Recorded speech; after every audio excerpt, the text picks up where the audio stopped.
welcome back to Into the Pit. Today I'd like to talk about an late 80s death metal album by Napalm, Death, Harmony, Corruption. Yes, we are looking at a 1990 release, 1990. This is actually my first, no it's not, I'm lying. My first confrontation with Napalm Death was an LP, The Peel Sessions. At the time, wow, I didn't really know what to do with that. For me it just felt like a cascade of noise, and to this day I find it really difficult to listen to. So the next encounter I had with the band was when a friend got the LP Harmony Corruption, and I was amazed. It sounded totally different, and it sort of coincided with the bands that came out at the time.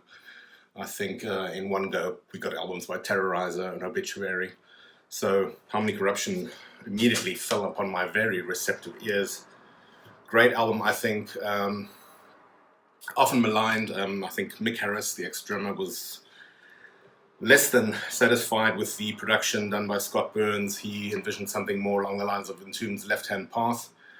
I myself am very happy that it didn't go that way, and because this for me is still my favorite Napalm Death album, followed closely by Utopia Banished. And what can I say? Crushing riffs. This is a brilliant mixture of death metal and grindcore. The usual Barney lyrics, really socially conscious, politically engaged, and this allows a classic line of Mark Barney Greenway on vocals, Mick Harris on drums, Shane Embry on bass, Mitch Harris on guitar, and Jesse Pintado, rest in peace, on the second guitar. So really amazing riffs on this, and Jesse brought a lot of that Terrorizer feeling into the band. This was followed by the live video, Live Corruption, which was also available as an audio. Also great, just to see that energy of the band on stage, and for me that was a bit of a, like Slayer was a bit of a shaker of my foundations. This was the next thing that really shook me. I couldn't believe it. I think simultaneously with Altars of Madness by Morbid Angel, which really exploded my view of extremity in metal, So really, this is also, I think, a really, really, really good album, and I'm often saddened by the fact that a lot of people diss the Scott Burns productions. I think they had a lot of punch. Okay, they could use a little bit in the volume department these days, but I think he did some splendid albums and some splendid sound jobs, so really killer.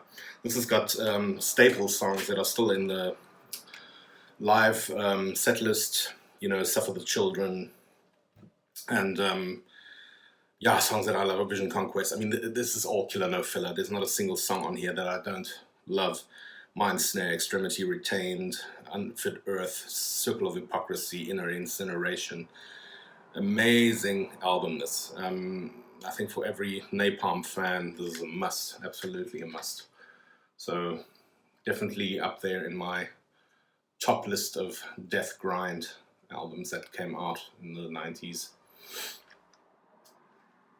So there you have it. Do check them out. If you're not familiar with this album or you only know their later stuff, do check this out. I mean, Napalm have always been very extreme.